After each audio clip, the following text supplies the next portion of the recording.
আসসালামু আলাইকুম সুধী দর্শক, আমি doctor Mohammad Kamruzzaman ship international হসপিটালে অর্থোপেডিক বিভাগে কনসালটেন্ট হিসেবে কর্মরত আছি।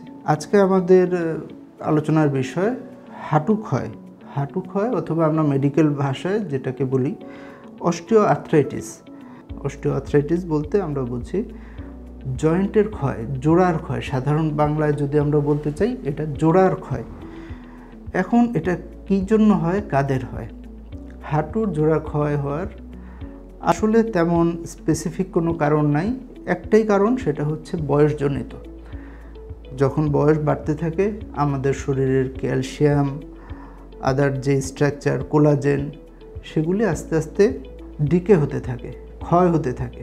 বয়স বাড়লে আমাদের চুল পড়ে যায়, দাগ পড়ে যায়, এগুলি কোলাজেনের কারণে। হাঁটুটাও কোলাজেন দিয়েই তৈরি, সেই জন্য হাঁটুটাও ক্ষয় হয়। এখন কিছু কিছু ক্ষেত্রে দেখা যায় যে এই হাঁটু ক্ষয়টা বয়স্ক মহিলাদের বেশি হয়। এটা হওয়ার একটা কারণ হতে পারে, সেটা হচ্ছে বয়স্ক মহিলাদের কিছু হরমোনাল ইমব্যালেন্স হয়। যখন পেশেন্টের বয়স 40 বা 45 পার হয়ে যায়, তার বডিতে কিছু হরমোনাল চেঞ্জ আসে, সেই কারণে তার হাড় ক্ষয় বেশি হয়, সাথে এই জয়েন্ট ক্ষয়গুলোও বেশি হয়, সিমটম তার বেশি হয়, হাঁটু ব্যথা বেশি হয়।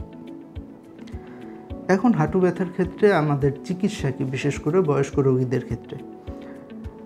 এক্ষেত্রেও আমরা যেটা বলি, আমরা লাইফস্টাইল মডিফিকেশন, তার মানে যেই কাজগুলি করলে হাঁটুর উপর প্রেশার পড়বে বেশি, সেই কাজগুলি আমরা সাধারণত নিষেধ করে থাকি।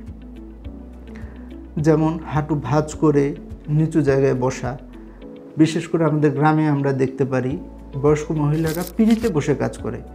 এই পিঁড়িতে বসে কাজ করাটা খুব খারাপ হাঁটুর জন্য। আমরা সবাইকে অ্যাডভাইস দিই যে আপনি একটু উঁচু জায়গায় একটু টুলে বসে কাজ করার চেষ্টা করবেন।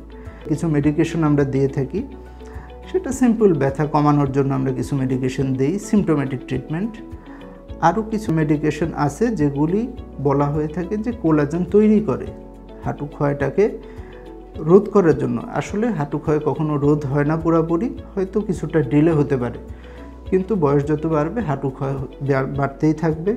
সেজন্য আমাদেরকে সাবধানতার সাথে চলতে হবে। আমাদেরকে এই ডাক্তার যে পরামর্শগুলি দেন সেগুলি নিয়ম মতো মানতে হবে। শুধু ওষুধ খেয়ে হাঁটু ক্ষয় কখনো বন্ধ করা যাবে না। শিপ ইন্টারন্যাশনাল হাসপাতাল, বাংলাদেশের মানুষের জন্য জাপানিজ মানসম্পন্ন চিকিৎসা সেবা।